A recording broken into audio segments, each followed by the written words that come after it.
Israeli প্রধানমন্ত্রীকে নিয়ে রহস্য আসল নাকি এআই। ইসরায়েলের প্রধানমন্ত্রী বেঞ্জামিন নেতানিয়াহু কি সত্যিই বেঁচে আছেন, নাকি তার মৃত্যুর খবর ধামাচাপা দিতেই তড়িঘড়ি করে মাঠে নামানো হয়েছে কৃত্রিম বুদ্ধিমত্তা বা এআইকে? এমন এক হাড় হিম করা প্রশ্নে এই মুহূর্তে তোলপাড় পুরো বিশ্ব।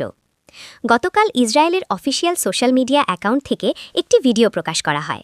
সেখানে দেখা যায় নেতানিয়াহু অত্যন্ত আত্মবিশ্বাসের সাথে ইরানের বিরুদ্ধে চলমান সামরিক অভিযান নিয়ে কথা বলছেন। উদ্দেশ্য ছিল তিনি যে বহাল তবিয়তে আছেন এবং যুদ্ধের নেতৃত্ব দিচ্ছেন তা পুরো বিশ্বকে জানানো।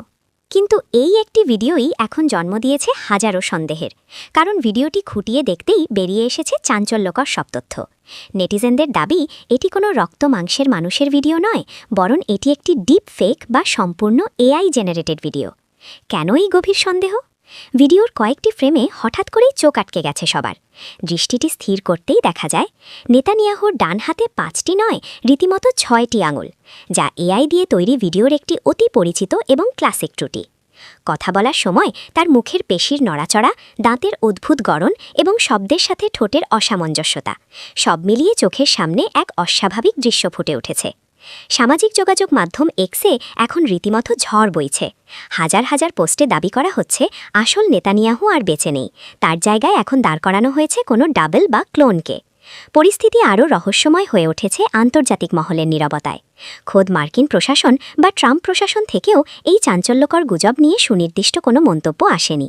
তবে অবাক করার বিষয় হল, রয়টার্স, বিবিসি বা হারিৎসের মতো প্রথম সারির আন্তর্জাতিক সংবাদ মাধ্যমগুলো এখনও এই মৃত্যুর দাবি বা এআই ভিডিওর বিষয়টি নিশ্চিত করেনি। অন্যদিকে ইসরায়েল সরকারের পক্ষ থেকেও এই বিতর্কের কোনো আনুষ্ঠানিক ব্যাখ্যা দেওয়া হয়নি। তাহলে পর্দার আড়ালে আসলে কি ঘটছে? নেতানিয়াহু কি সুরক্ষিত আছেন, নাকি মধ্যপ্রাচ্যের রাজনীতিতে ঘটে গেছে কোনো ভয়ঙ্কর ওলটপালট?